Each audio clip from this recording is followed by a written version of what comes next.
Trump is now, once again, after that call, coming to Putin's defense, telling Zelensky in a meeting that reportedly turned into a shouting match that Putin would destroy his country if he didn't agree to ending the war on Putin's terms. Even tossing aside maps like this one showing the front lines of the war, saying enough of that. Now, this is according to the new explosive reporting from the Financial Times' Max Seddon, a regular here on the show, who will be out front in just a moment. But in Moscow tonight, it's a celebration of Trump's once again backing Putin. And it doesn't get more direct than this. I mean, just listen to this clip from Russian state TV that was uncovered by journalist Julia Davis. Putin understands Trump all too well. Trump doesn't understand Putin. Putin can manipulate him very well and lead Trump by his nose. Well, Russian state TV has some grounding in this. I mean, 27 days ago, Trump posted this. I'll read it. I think Ukraine, with the support of the European Union, is in a position to fight and win. Win is the word Trump put in all caps. All of Ukraine back in its original form.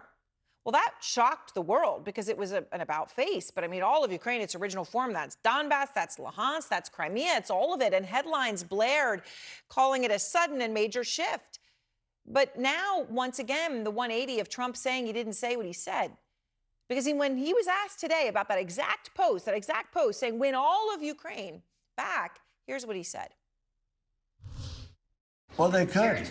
They could still win it. I don't think they will, but they could still win it. I never said they would win it. Well, of course he did. He posted that 27 days ago. And Russian state television is posting that clip today with the headline, "Does Trump still think Ukraine can win?" And Trump tonight taking it even further, echoing a specific lie of Putin's about not targeting civilians. We strike with high-precision weapons at locations where they make decisions, where military personnel and mercenaries gather, and other similar centers. Did you discuss his ongoing attacks on civilian areas in Ukraine? Yeah. Did you say cut it out? Did you say show an article of good faith to me? I did. But as you know, most of the people dying are soldiers. Which is an incredible thing to say because Trump knows what the world knows, which is Putin hit city centers and civilians as a core part of his war. I've seen it myself in cities. I've seen it in Kyiv. You've seen burning apartment buildings and hair salons and things where people live. I've seen it in small towns in Ukraine. Those precision missiles aim very precisely at civilian areas. And according to the UN, 14,000 Ukrainian civilians have been killed since Putin invaded Ukraine. And tonight, Trump's decision to side with Putin is having major consequences. Senate Majority Leader John Thune backing off a crucial vote, a vote to finally hit Russia with punishing new sanctions that Trump ally Senator Lindsey Graham says could be the, quote, sledgehammer Trump needs to end the war. But now they're backing off that yet again. Also, as if right on cue, the United States is also stalling plans to expand the use of frozen Russian money, right? Money that's in accounts around the world, to unfreeze that money and give it to support Ukraine. That's according to Bloomberg's latest reporting. And Kristen Holmes is out front live outside the White House, where, Kristen, I know you're talking to your sources.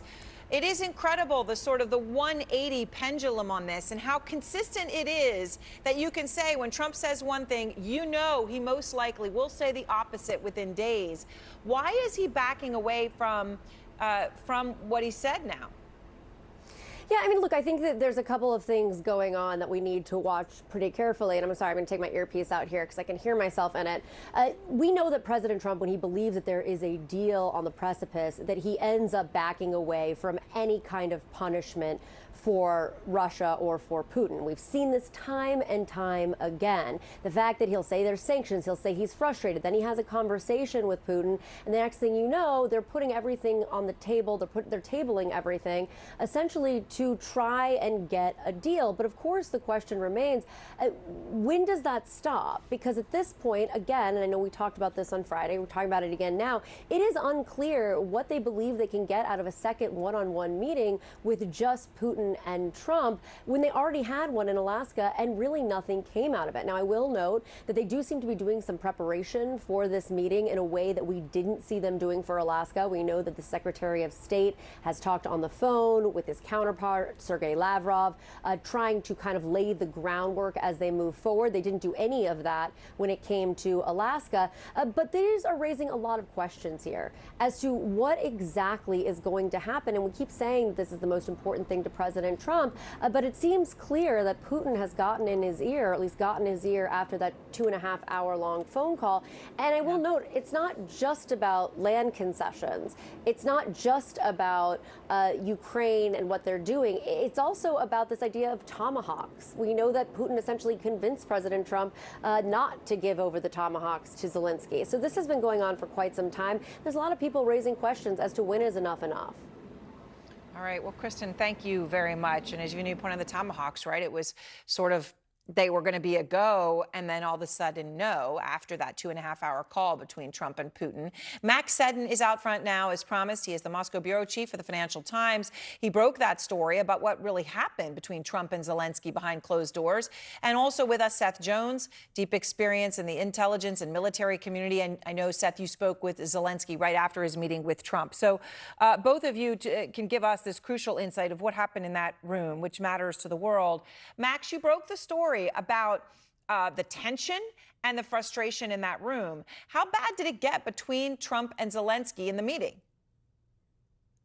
Well, it wasn't as bad as the meeting that we all saw in the Oval Office in February, but it was pretty dramatic. Trump was, according to our sources, he was swearing a lot at one point. He cast aside some maps of the battlefield in Ukraine, so he was sick of looking at these maps, and really he did a lot to just repeat a lot of Russian talking points and put pressure on Ukraine to essentially accept Putin's conditions. And this would have been really shocking for Ukraine because they had done a lot of work over the last few weeks and months to try to get Trump to a position where the U.S. would pivot to doing more to support Ukraine.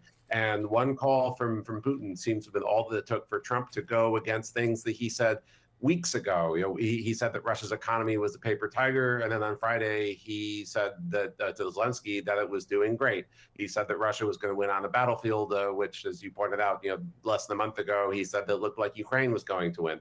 And it seems that this is really undone months of work by Ukraine and its European allies, and we are back where we were in the summer. Really bad point for Ukraine. I mean, Matt, it is fascinating, right? 27 days ago, Trump says, I think Ukraine is in a position to fight and win in all caps, all of Ukraine back in its original form. You hear that, that's the public record, Seth. If you're Vladimir Zelensky, you walk into this meeting, but this meeting happens to be right after Trump had a 2.5-hour call with Putin.